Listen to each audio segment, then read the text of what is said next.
سلام. میخوام امروز راجع به دانشگاه سلطان قابوس براتون توضیح بدم و این کمپی که ما داخلش زندگی میکنیم. من از میدون ورودی دانشگاه شروع میکنم. قسمت روبرون اگه ببینیم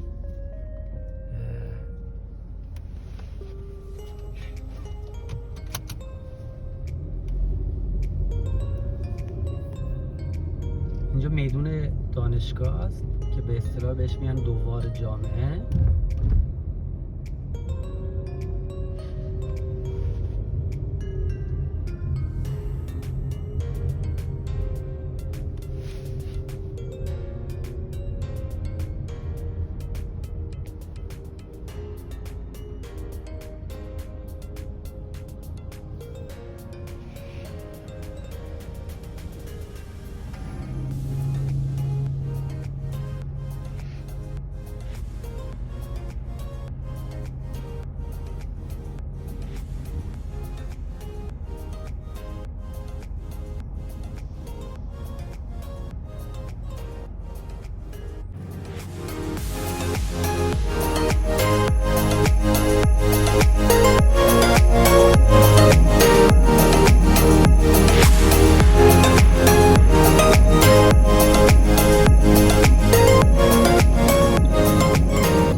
دانشگاه کلا 5 تا ورودی داره. یکی از ورودیاش اینجاست که ورودی‌ها توسط پلیس عمان یا همون شرطه کنترل میشه. یه سکیوریتی بسیار بسیار بالایی هم داره.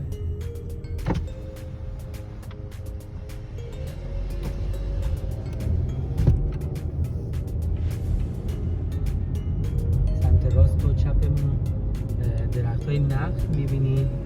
این درخت‌های نخل هم موقعی که محصولش به ثمر برسه، اینا هر کدوم از کسایی که اینجا مشغول به کار هستن، چه استادای دانشگاه چه پرسنل بیمارستان، میتونن این نخل‌ها رو محصولاتش رو خریداری کنن.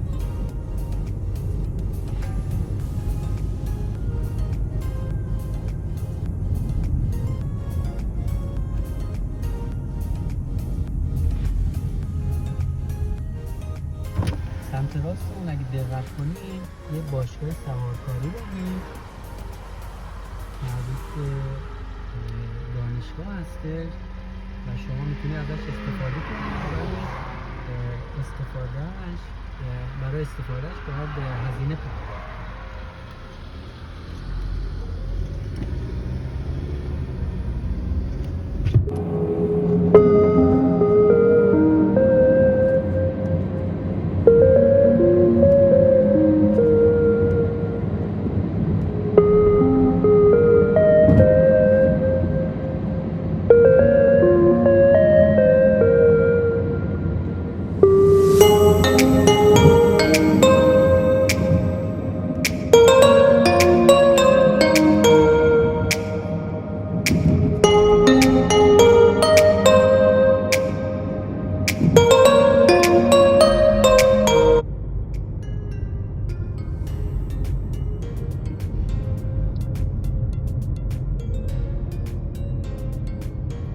سمت راست و سمت چپمون خوابگاه‌های دانشجوهاست. این خوابگاه همشون مخصوص دخترها هست و خوابگاه پسرها خارج از محوطه دانشگاه، یعنی خارج از کمپس هستش. خوابگاه بسیار بزرگیه. اینجا هزینه دانشگاه کلا بر عهده دولت هستش، یعنی از 0 تا 100 هزینه‌های دانشجوها رو خود دولت می‌پردازه. کلا دانشگاه براشون مجانیه. خوابگاه، غذا، اینا همش براشون مجانیه. سمت راستمون اگه دقت کنید دانشکده کشاورزی هست که اینجا یه سری محصولات هم تولید میکنن، مثل شیر، مثل گوشت و حتی گوسفند و اینا. موقعی که بزرگ میشه اینا رو یعنی مزایده میذارن برای اساتید و برای کارمندا ما میتونیم خریداری کنیم. راجع به این براتون توضیح بدم، اینا ایستگاهایی هستش که برای دانشجوها در نظر گرفته شده. ایستگاه اینطوری مسقف هستش و اینکه هر کدومش هم دستگاه خنک کننده داره. حتی در سطح شهر هم شما میتونید اینا رو ببینید، فقط مربوط به اینجا نیستش.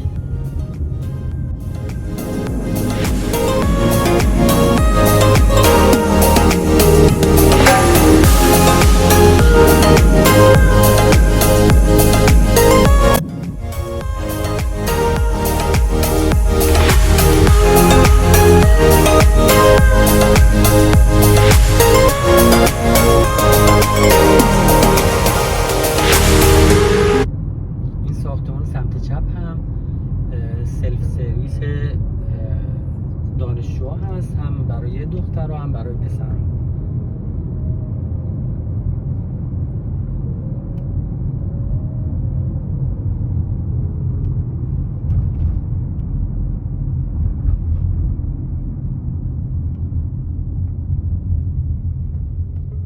یکی دیگه از ورودی‌های دانشگاه هم از این خیابون میره.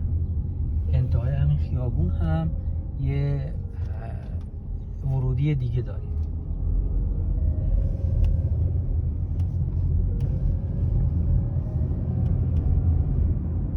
سمت راستمون هم یه پارکی داریم که اینجا معمولا برای کسایی که داخل کمپس زندگی میکنن بچه هاشون رو میارن اینجا و حتی برای تفریح برای خودمون استفاده میکنیم.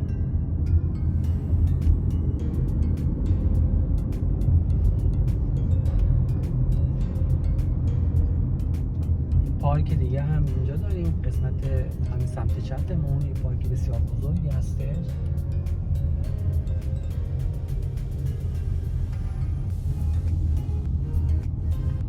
یه سری کلاس ها داریم اینجا سمت راستمون. اینا دانشجوها قبل از اینکه وارد دانشکده‌های اصلیشون بشن یه سری واحدهای عمومی دارن که به اصطلاحش میگن فاندا، اینا رو اینجا میگذرونن. و یه مسجد بسیار بزرگ داریم.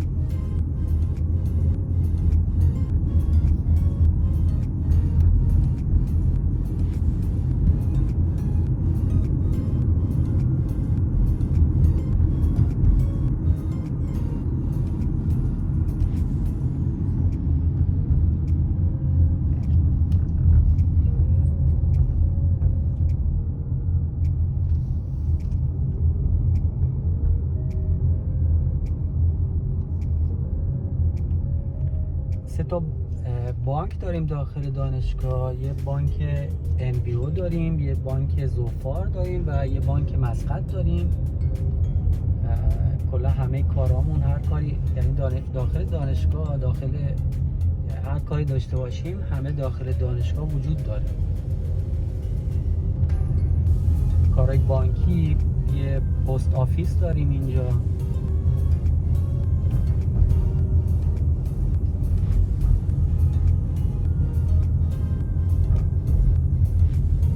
سعی کردم امروز که جمعه است تصویر بگیرم برای اینکه خلوت باشه و راحت بتونیم رفت و آمد کنیم. بعد توی خیابون هم دانشکده‌های علوم پایه هستش. دانشکده‌های علوم اینجا هست. این تابلو هم اگه بتونیم بگیریدش، کلیه العلوم، کالج آف ساینس.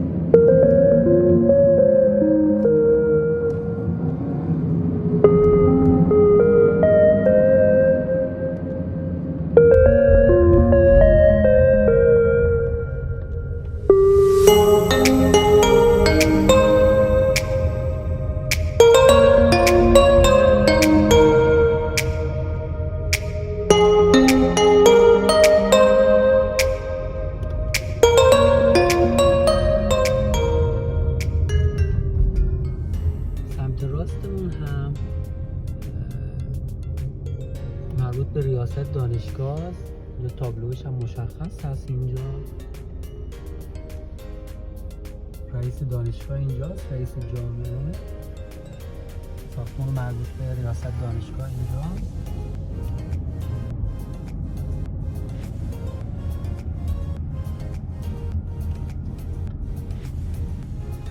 سمبل دانشگاه هم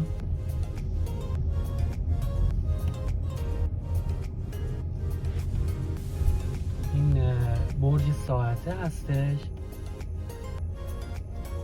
که الان امروز اینجا رو بستنش.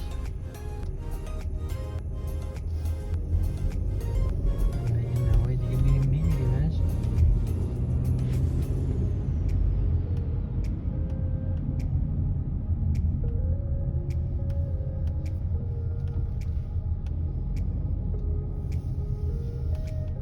توی این خیابون روبرو هم اینجا دانشکده علوم پزشکی هستش.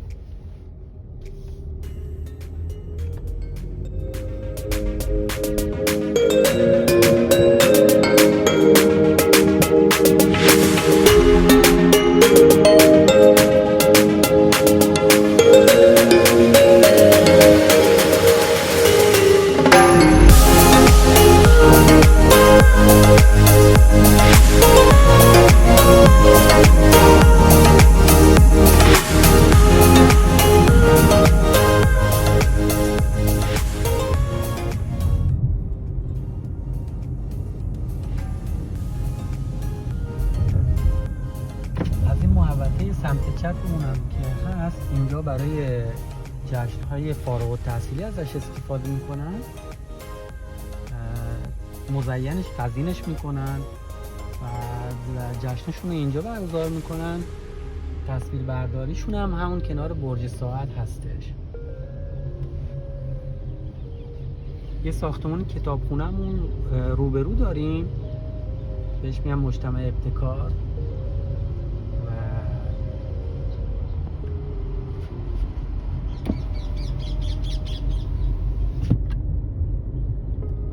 محوطه بسیار بسیار بزرگی هستش.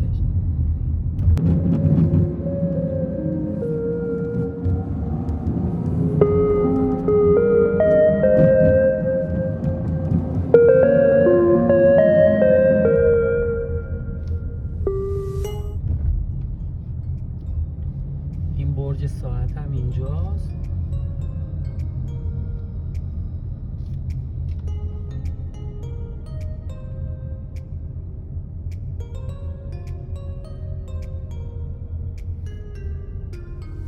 کلا لوگوی دانشگاه سلطان قابوس این.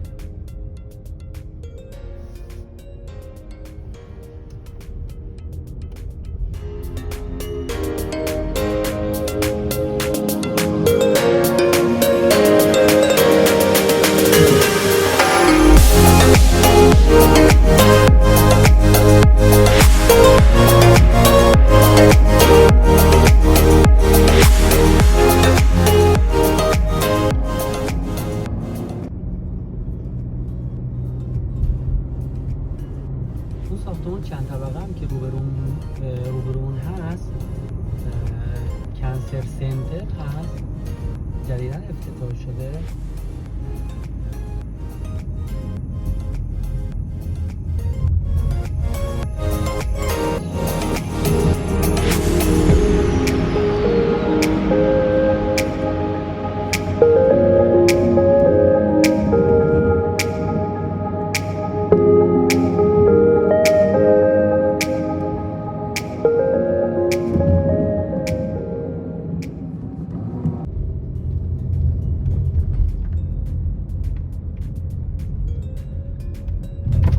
یه سری فروشگاه کوچولو هم داریم، بهش میگن مینی مارت یا هم بقالی خودمونه. هم بالاش اگه دقت کنین نوشته بقاله، بقالی خودمون هم از اینجا گرفته شده. 4 تا یا 5 تا فکر میکنم بقالی داشته باشین اینجا.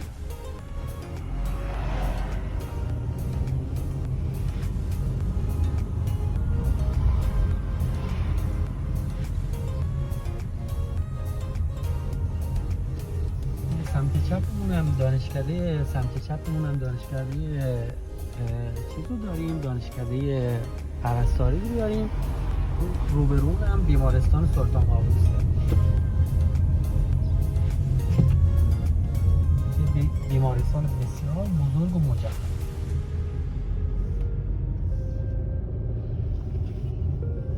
کلا اینجا درمان برای شهروندای عمان، درمان براشون مجانیه، یعنی از 0 تا 100 هزینه ها رو دولت میپردازه. هزینه های دارو، حتی هزینه های یعنی بعد از ترخیص از بیمارستان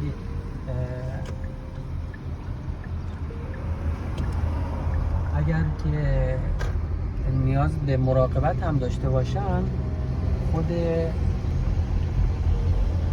دولت از اینا رو متقبل میشه. مجددا سمت راستمون و سمت چپمون بازم خوابگاه‌های دانشجوها رو می‌بینیم.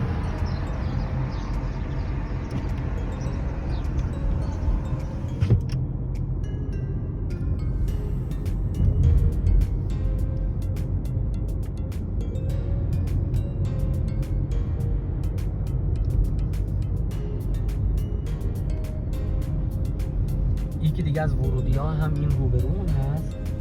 گفتم که ورودی‌های اصلی رو خود پلیس عمان حفاظتشو بر عهده گرفته. سمت چپمون هم یه کلینیک داریم که به اصطلاح بهش میگن فمکو.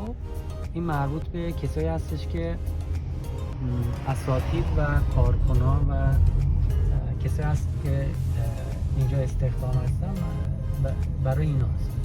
و سمت راستمون هم ویلاهایی هستش که برای اساتید و برای کسایی که متخصصایی که توی بیمارستان کار میکنن در نظر گرفته شده که فکر میکنم بالای 1000 تا ویلا هست. این ویلاها 2 خوابه و 3 خوابه هستن. 2 خوابه ها برای کسایی هستش که بچه ندارن و این برای کسایی هستش که مجرد هستن. 3 خوابه ها برای متعهدان هستن. این ساختمان ها نزدیک به 30 سال قبل توسط انگلیس ساخته شده و تمام نگهداری این مجتمع هم به عهده خود دانشگاه هستش. هر مشکلی که توی خود ساختمان‌ها به وجود بیاد زنگ میزنیم و اینا میان برای تعمیرات. حتی اگه یه پیچ از یه کابینت هم شل شده باشه شما تماس بگیری، اینا میان برات درستش میکنن. بعد معمولا برقکار و رنگکار و اینا هندیا هستن که انجام میدن، ولی کارهای نظافت و اینا هم بنگلادشی ها هستن انجام میدن.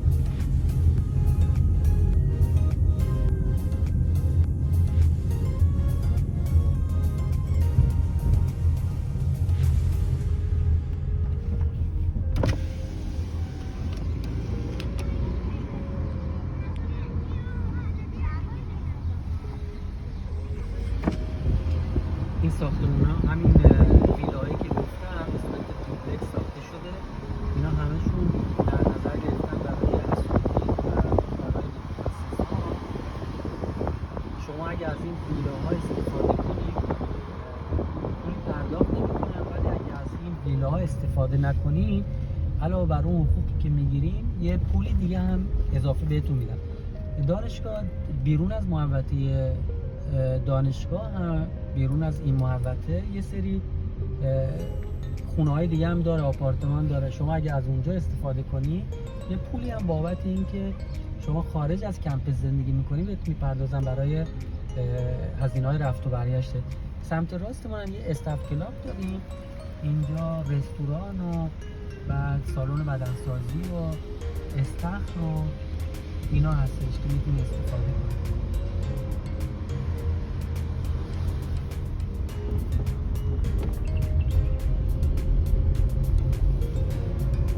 بخوام توی یکی از این کوچه هم بریم، خونه‌های ویلای هم ببینیم.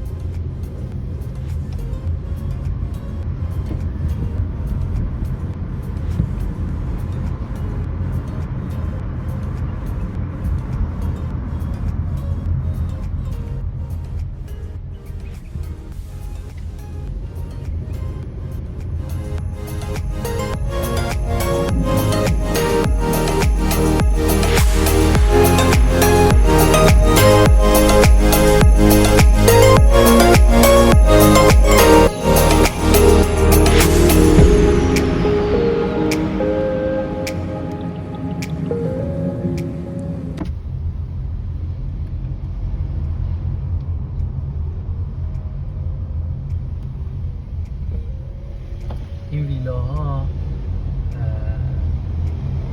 گفتم 35 سال قبل توسط انگلیس ساخت شده.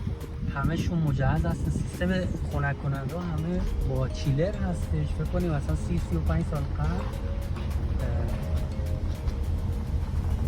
برای این ساختمونا از چیلر استفاده کردن و این فکر میکنم پیش ساخته هم باشه و بسیار بسیار عالی هستش برای مواقعی که هوا گرمه. یعنی شما مثلا 4-5 ساعت دستگاه خنک کننده تو روشن باشه، راحت 4-5 ساعت میتونین خاموشش کنین و بدون سیستم خنک کننده خونه خنک میمونه. یه چیزی که یادم رفت بگم راجع به دانشگاه، این که شما توی دانشگاه از هر ملیتی توی دانشگاه وجود دارن.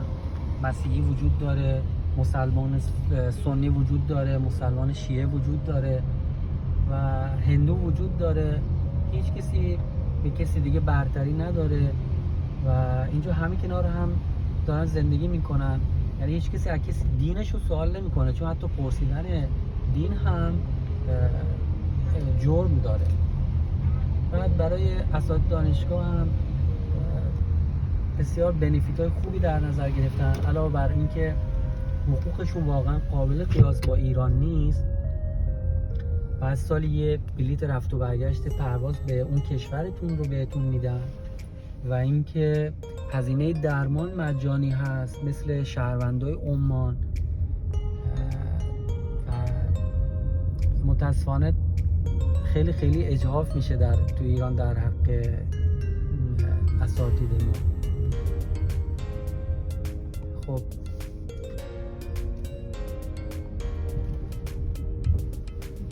ما رسیدیم به خونه‌مون. خدا نگهدارتون.